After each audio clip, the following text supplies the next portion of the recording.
My name was Lena, a ghost in the city's shadows, bait for predators. But the monsters hunting me had no idea who I truly was. The cold from the linoleum floor had seeped through my threadbare coat and into my bones hours ago. Now it was just a dull, constant ache, a reminder of where I was and what I had become. For 3 weeks, the Greyhound bus station in downtown Atlanta had been my home, my office, my hunting ground. My name, for all intents and purposes, was Lena. Lena, a 19-year-old runaway with nothing but the dirty clothes on her back, and a story about an abusive stepfather that was just plausible enough to be believed. My real name, Special Agent Imani Williams, was buried so deep I sometimes forgot it myself. My hair was a matted mess, a careful concoction of oil, dirt, and hairspray that took my handler 20 minutes to perfect each morning. My face was smudged with grime that highlighted the premature lines of exhaustion I didn't have to fake. I smelled. It was a sour, lived-in odor that kept most people at a comfortable distance, which was exactly the point. I was invisible, a piece of the grimy urban landscape that people's eyes slid right over. And that invisibility was my greatest weapon. I was bait, dangling myself in the murky waters of a human trafficking ring that preyed on the vulnerable, the forgotten, the girls who looked just like me. The fluorescent lights of the station hummed a monotonous tune, casting a sickly yellow glow on the rows of hard plastic chairs. I was slumped in a corner, my worn backpack clutched to my chest like a life raft. Inside, amidst a few tattered belongings, was a state-of-the-art listening device and a panic button. My team was less than a block away, listening to every cough, every mumbled curse, every whispered proposition that came my way. So far, 3 weeks of this misery had yielded nothing but a few low-level creeps and a whole lot of cold coffee. Patience, my boss always said, is a virtue. On nights like this, it felt more like a punishment. That's when I saw them. 2 cops strolling through the station with that slow, deliberate swagger that meant they were bored and looking for something to break the monotony. One was older, with a soft paunch and a weary expression. The other was younger, taller, with a buzz cut and a jaw that looked like it was permanently clenched. It was the younger one, Miller, whose eyes scanned the waiting area and landed on me. I saw the flicker of distaste, the slight curl of his lip. I'd seen that look 1,000 times in the past 3 weeks. I tucked my chin deeper into my collar and tried to look smaller, more pathetic. The older cop, Davis, gestured towards a white man sleeping soundly across 3 seats, his mouth agape. Miller just shook his head, never taking his eyes off me. They changed course and started walking in my direction. The sound of their boots on the linoleum was unnaturally loud in the near-empty station. My heart rate kicked up a notch, not from fear of them, but from the risk to my operation. A simple loitering charge, a ride to the precinct, and my cover would be blown. 3 weeks of work, down the drain. "Evening," Miller said, stopping a few feet in front of me. His voice was laced with a kind of bored contempt. He tapped his thigh with his nightstick. Tap, tap, tap. A nervous rhythm of authority. "You got a ticket?" I kept my eyes down, mumbling, waiting for my bus. It was my standard line, vague, non-committal. "Yeah? Which one?" he pressed, stepping closer. I could smell his cheap aftershave. "The midnight train to nowhere?" His partner, Davis, shifted his weight. "Miller, come on, let's just keep walking." "Nah, I want to hear this," Miller said, his focus entirely on me. "Where you headed, sweetheart?" The word sweetheart dripped with sarcasm. He was enjoying this. The power trip. I could feel the heat of his gaze.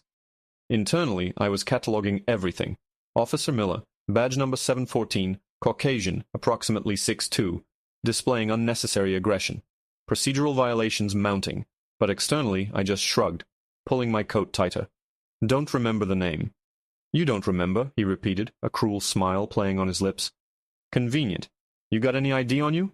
I shook my head. "Lost my wallet." "Lost your wallet," he mimicked in a high-pitched voice. "Story gets better and better." He took the last step, so he was looming directly over me. The shadow he cast felt like a physical weight. "Look, I'm tired of seeing you camped out here every night. You're an eyesore. It's time to move along. Go find a shelter." "They're all full," I whispered, which was the truth. "Not my problem," he snapped. He nudged my foot with the toe of his polished boot. It wasn't a gentle nudge. It was a sharp, demanding kick. "Get up. I'm not going to tell you again." That kick sent a jolt of pure, unadulterated anger through me. The kind of anger I hadn't let myself feel since this assignment started. I am a federal agent, I have stared down cartel hitmen and disarmed bomb makers, and this glorified mall cop just kicked me. My training screamed at me to remain passive, to de-escalate, to protect the mission at all costs. But there's a line, and he had just stomped all over it. Slowly, deliberately, I raised my head and looked him right in the eye. I let the Lena persona flicker for just a second, letting him see the ice underneath. I'm not bothering anyone, officer. The shift in my tone, the direct eye contact, it threw him off. He wasn't used to the trash talking back. His face hardened, the fake smile vanishing. Oh, you got a mouth on you now? That's it. On your feet. You're coming with us for vagrancy.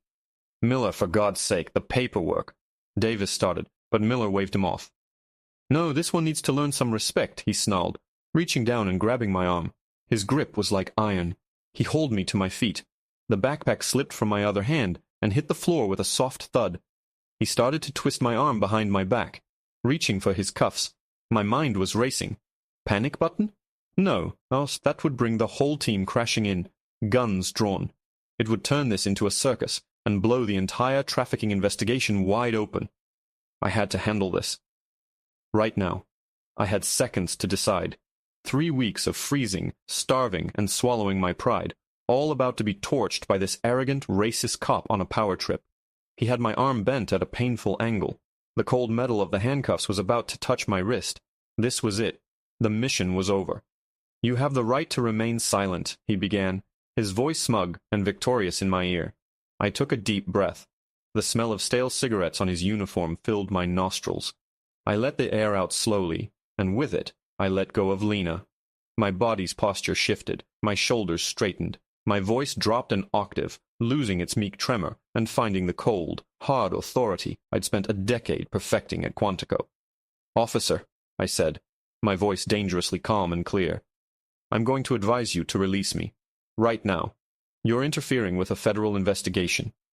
Miller froze for a second, his hand hovering over my wrist. The sheer audacity of my statement seemed to short-circuit his brain. Davis's eyes widened. Then Miller let out a short, barking laugh of disbelief. He tightened his grip on my arm, making me wince. Federal investigation? He spat, his face contorting with rage. That's the best you could come up with? You're about to be investigated for resisting arrest and assaulting an officer, you lying piece of trash. He started to shove me forward towards the exit. Now walk. His shove was meant to send me stumbling, a display of dominance for the few weary travelers still watching. But he miscalculated. He assumed weakness, fragility. He didn't account for a core of solid steel honed by years of relentless training. I didn't resist, not actively. I simply absorbed the force of his push, my worn-out boots planted on the grimy floor as if they'd grown roots.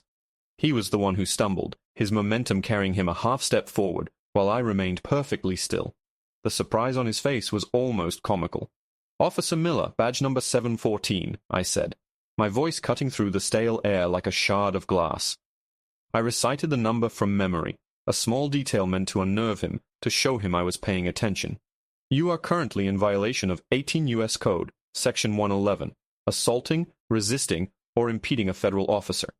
That is a felony, officer, one that carries a prison sentence of up to 8 years. Miller stared at me, his mouth slightly agape. The legal jargon, delivered with such cold precision from the mouth of someone he'd dismissed as human refuse, scrambled his brain. He looked at his partner, as if searching for an explanation. Davis just looked pale, his eyes wide with dawning horror. He knew something was deeply, fundamentally wrong with this situation. What did you just say?" Miller stammered, his bravado cracking.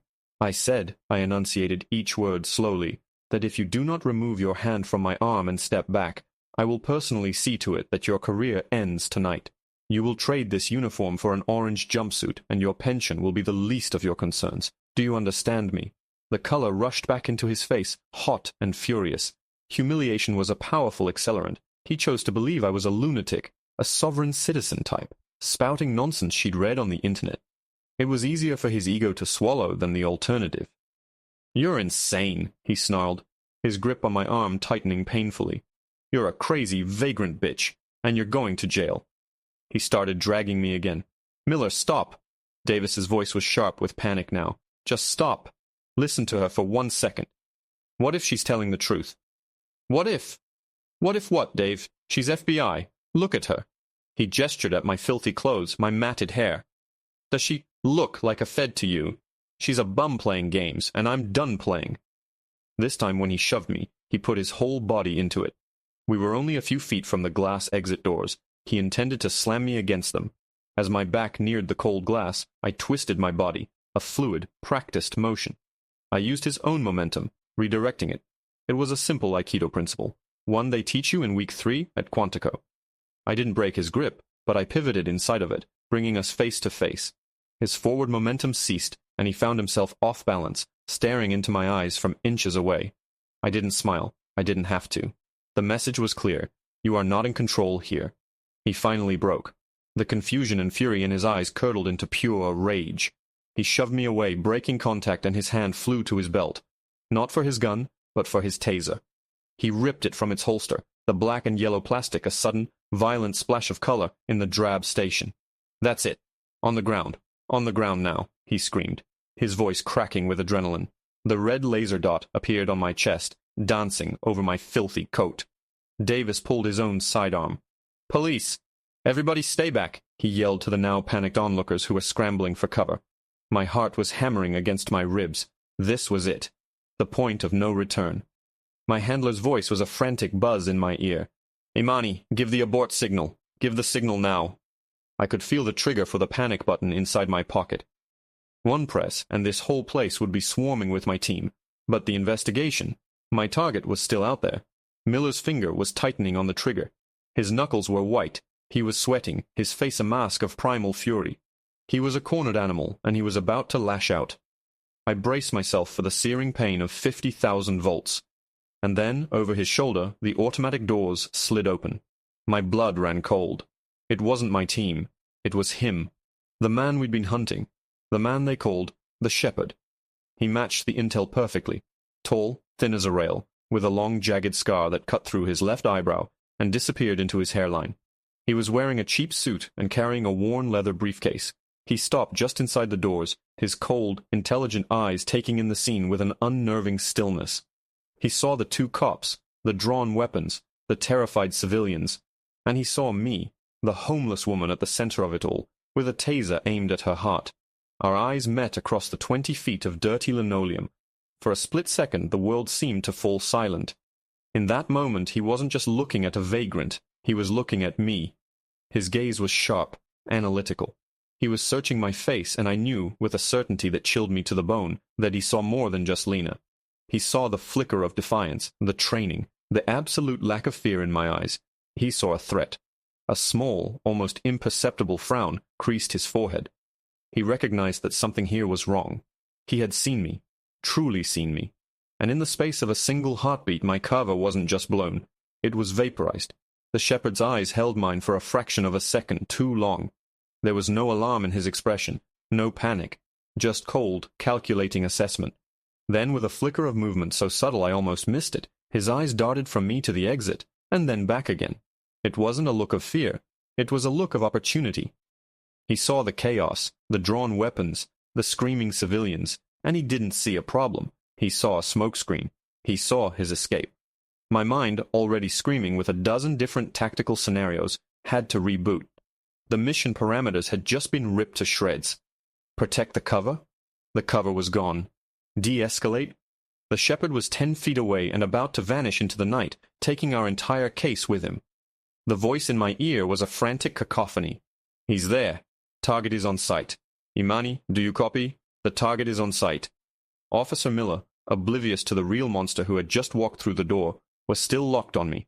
I said, "On the ground," he roared, his voice trembling with a mixture of rage and adrenaline. The red dot was a burning ember on my chest. I had no choice. It was the longest of long shots, a Hail Mary play based on a cop's ingrained training. "He's got a gun!" I screamed, my voice raw and desperate. I didn't look at the shepherd. I looked at Miller, pouring every ounce of manufactured terror I could muster into my expression. "The man in the suit! He's got a gun!" It worked. Miller's head snapped around, his cop instincts overriding his personal vendetta for one critical second. He saw the shepherd, a man in a cheap suit frozen in the doorway, and his brain filled in the blanks I had just provided. The red dot left my chest as he pivoted, bringing the taser up to aim at the new, more credible threat. Davis, who already had his firearm drawn, swung it around to cover him as well. "Police! Show me your hands! Drop the briefcase!" Davis yelled, his voice solid and professional. This was the moment, the chaos I needed. The shepherd hadn't pulled a weapon, of course. His briefcase likely held ledgers, or burner phones, or worse. But he saw two cops now focused on him, and he did the only logical thing a predator would do. He created a bigger threat. With a flick of his wrist, he unlatched the briefcase and hurled it not at the cops, but into the center of the waiting area. It flew through the air, tumbling end over end, and burst open on impact. It wasn't money or documents that spilled out. It was clothes, dozens of items of children's clothing, a small pink sneaker, a faded blue t-shirt with a cartoon dinosaur on it, a tiny pair of jeans. They scattered across the grimy floor like fallen leaves, a sickening, silent testament to his victims. The sight was so jarring, so profoundly wrong, that for a split second, everyone just stared. And in that split second, the shepherd moved. He didn't run for the exit he'd just entered. He spun on his heel and lunged sideways, crashing through the plate glass window of the station's closed coffee kiosk. The sound was like a bomb going off, an explosion of shattering glass that rained down on the linoleum. Alarms shrieked to life, adding to the cacophony. Miller and Davis, stunned by the sudden violence, opened fire. The pop-pop-pop of their pistols was deafening in the enclosed space, but they were firing at a ghost. The shepherd was already through the window, rolling through the shattered glass and sprinting down the dark, empty corridor behind the shuttered food court. "He's getting away," I yelled, my voice almost lost in the ringing of the alarm. My training took over completely. I was no longer Lena the homeless runaway, or even Imani the undercover agent. I was a hunter, and my prey was escaping. I shoved past a stunned Officer Miller, my eyes locked on the dark corridor where the shepherd had vanished. "Hey, stop!" Miller yelled, grabbing for my arm again. This time I didn't have time for Aikido or verbal warnings. As his hand closed on my bicep, I dropped my weight, spun, and slammed the heel of my palm up under his nose. It was a perfectly executed strike. His head snapped back, his eyes rolled up, and his grip on my arm went slack. He staggered backward, a dazed look on his face, blood already starting to gush from his nostrils. He crumpled to his knees, not unconscious, but completely incapacitated. Davis stared at me, his gun still raised, his face a mask of utter disbelief. He'd just watched a homeless woman take down his partner with a single, brutally efficient blow. "FBI, he's my target," I shouted at him, the words tasting strange and powerful after weeks of silence. I didn't wait for his response. I vaulted over the coffee counter, my worn-out boots crunching on the broken glass, and plunged into the darkness of the service corridor after the shepherd. The corridor was pitch black, lit only by the faint, pulsing red of a fire alarm strobe. It smelled of stale coffee and disinfectant. I could hear his footsteps up ahead, fast and sure. He knew this station. He had an escape route planned. My heart pounded in my ears. I was unarmed. My sidearm was with my gear in the surveillance van a block away. I was chasing a monster into the bowels of the building with nothing but my wits and my training. Up ahead, I saw a sliver of light as a door opened and then slammed shut. A heavy metallic clank echoed down the corridor. A fire door. He was trying to block my path. I put on a burst of speed, my lungs burning. I hit the door with my shoulder. It was solid steel, and the bar had dropped. He was gone. "Imani, report!" My handler's voice crackled in my earpiece. "Suspect is headed for the east loading dock. We're moving to intercept, but we won't make it in time. You're the only one close enough." The loading dock. I spun around, my eyes scanning the darkness. There had to be another way. My eyes caught a faded diagram of the station's lower levels screwed to the wall. A maintenance schematic. I fumbled in my pocket, my fingers finding the tiny, high-powered flashlight, disguised as a keychain. I clicked it on, the narrow beam cutting through the gloom. My eyes traced the lines. The loading dock, a freight elevator, a ventilation shaft. The shaft. It was a crazy, reckless idea. It was my only idea. I located the access panel, a grime-covered metal plate set into the wall. I jammed my fingers into the seam and pulled. It groaned in protest, then swung open. A rush of cold, foul-smelling air hit me in the face. Inside was a dark, vertical abyss. I could hear the hum of industrial fans somewhere deep below. Without a second's hesitation, I squeezed through the opening and into the black. I found the service ladder bolted to the side and began to climb down, my hands and feet moving on pure muscle memory, descending blindly into the heart of the station, praying I wasn't climbing straight into his trap. The ventilation shaft was a cold metallic throat, and I was being swallowed by it.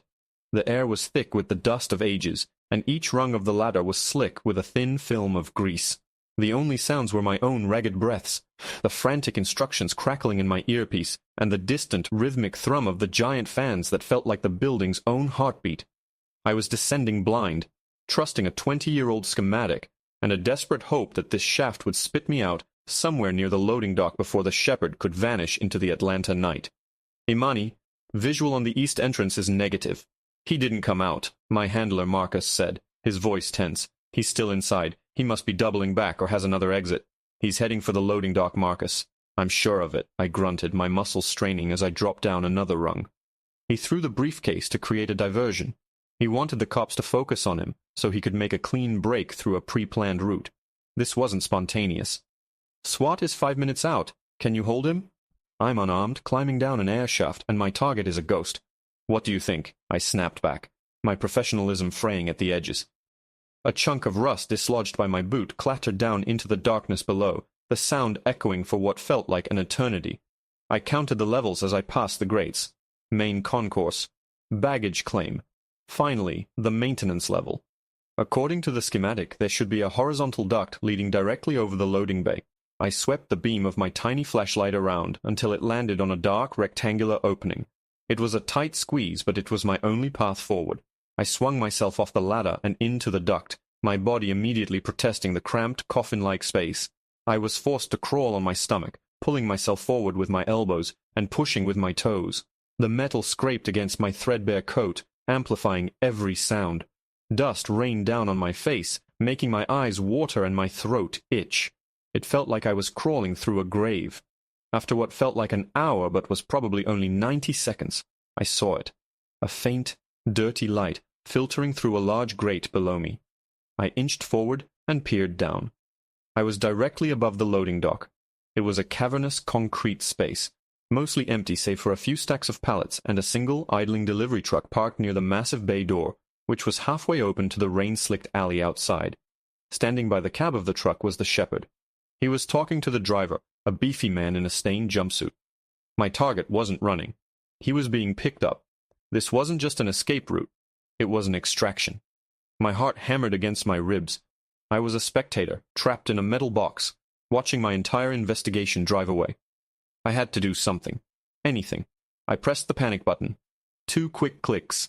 The signal for extreme distress, for an imminent threat to my life or the mission. It was the signal to send in the cavalry, no matter the consequences. Signal received, Imani. Marcus's voice was grim. Team is converging on your position. ETA, 90 seconds. 90 seconds was a lifetime. The Shepherd was already handing a thick envelope to the driver and turning to climb into the passenger seat. I looked around desperately, my flashlight beam dancing over the inside of the duct. Rivets, seams, dust, and a large red lever connected to a series of cables running along the ceiling of the loading dock. The fire suppression system. Halon gas. Not lethal, but it would displace the oxygen in the room, causing disorientation, suffocation, and panic. It would stop the truck. It would stop him. The lever was on the outside of the duct. My only way to reach it was through the grate I was looking through. I shoved my shoulder against it. It was screwed down tight. I fumbled in my pocket for the one piece of Lena's kit that might be useful. A bent, sturdy fork I'd swiped from the cafeteria. It wasn't much, but it was steel. I jammed the tines into the seam between the grate and the duct and pried with all my might. The metal groaned, screeched, then one corner popped loose. I jammed the fork in again, leveraging it, sweat pouring down my face. Another screw popped. The Shepherd had 1 foot inside the truck. Imani, SWAT is 30 seconds out. Stall him. With a final, desperate heave, the grate gave way and clattered onto the concrete floor 20 feet below. The sound was like a gunshot in the echoing space. The Shepherd and the driver both froze, their heads snapping up towards the ceiling. I saw the Shepherd's eyes widen as he saw me, a filthy, wild-eyed figure silhouetted in the dark opening of the ductwork. His hand immediately darted inside his jacket.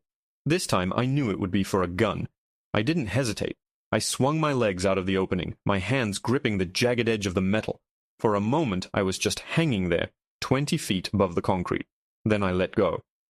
I hit the ground hard, tucking and rolling as my training dictated, absorbing the impact through my legs and shoulder. Pain shot through my ankle, white-hot and blinding, but I was on my feet in a second. The shepherd already had the gun out, a sleek black semi-automatic, and was bringing it to bear on me. The truck driver, bless his cowardly heart, just screamed and ducked behind his door. We were frozen in a tableau of death. Him with the gun, me with nothing.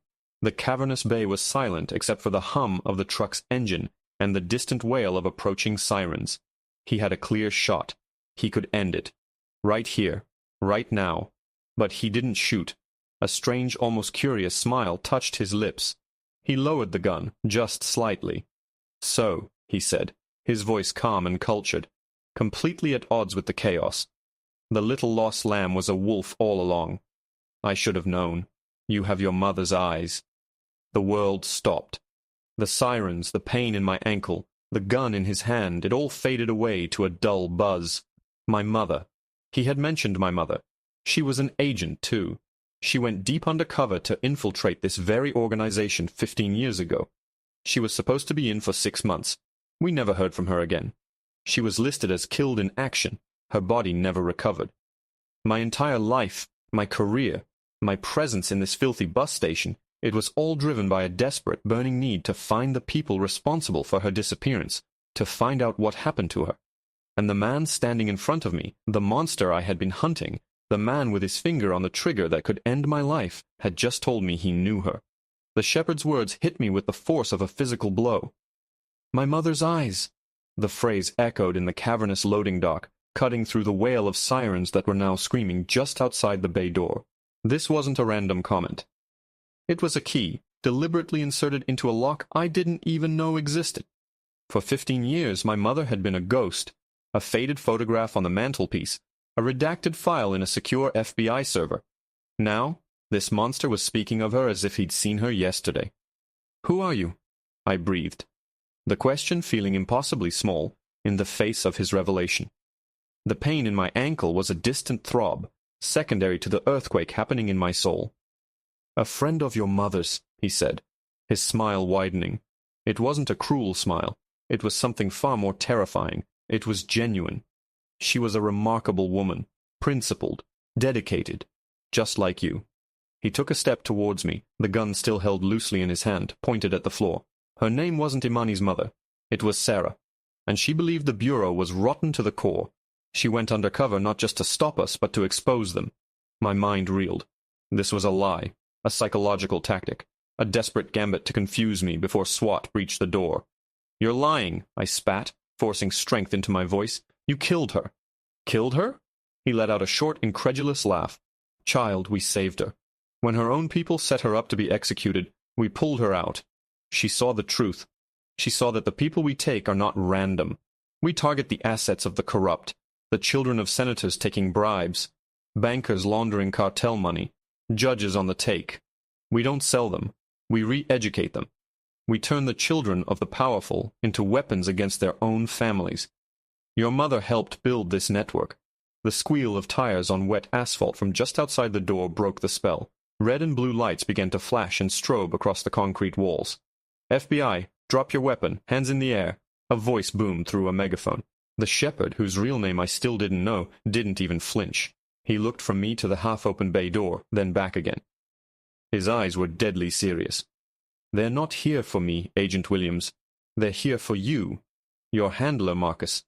Ask him about Operation Nightingale. Ask him who signed your mother's burn notice 15 years ago." Operation Nightingale. The name was a phantom. A whisper I'd seen once in a heavily redacted file related to my mother's case.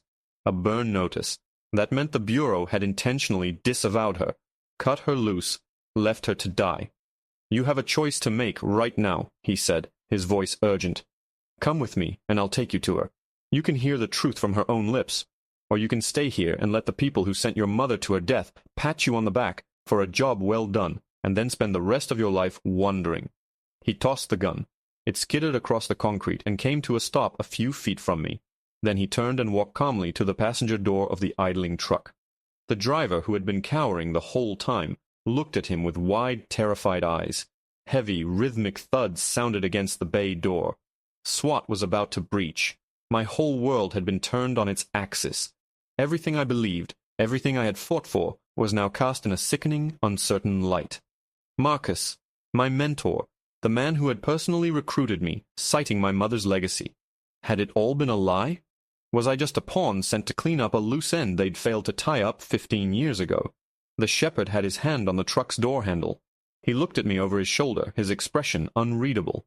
It was a choice, a terrible, impossible choice. Stay and trust the institution that may have murdered my mother, or go with the monster who claimed to have saved her. My training, my oath, my entire identity screamed at me to stay, to pick up the gun, to arrest him. But the look in his eyes, the mention of her name, it wasn't a lie. I felt it in my gut, a deep primal certainty. He was telling the truth. The bay door exploded inward with a deafening crash. A dozen black-clad figures, lasers painting the room, poured in. FBI, don't move. In that split second, as every weapon in the room swung towards the truck, I made my choice. I didn't run for the gun. I didn't put my hands in the air. I limped fast as my shattered ankle would allow, and launched myself into the open back of the delivery truck, rolling over a pile of dirty laundry bags, just as the shepherd slammed his door shut. "Go!" he yelled. The truck's engine roared to life. Tires screamed as the driver stomped on the accelerator. The truck shot forward, smashing through the half-closed bay door and out into the rain-swept alley. Shouts and the crack of gunfire erupted behind us. I heard bullets pinging off the metal frame of the truck as we fishtailed onto the main street and disappeared into the labyrinth of the city.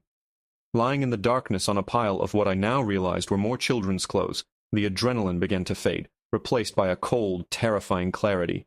I was a fugitive. I had just aided a known felon, assaulted a police officer, and abandoned my post. I had betrayed my oath, my country, everything I stood for. But as the truck sped through the night, taking me further and further away from my old life, I felt something I hadn't felt in 15 years. It wasn't fear or regret. It was hope. I was finally going to get the one thing I had sacrificed everything for, the truth. And maybe, just maybe, I was going to see my mother again. My mission wasn't over. It had just begun.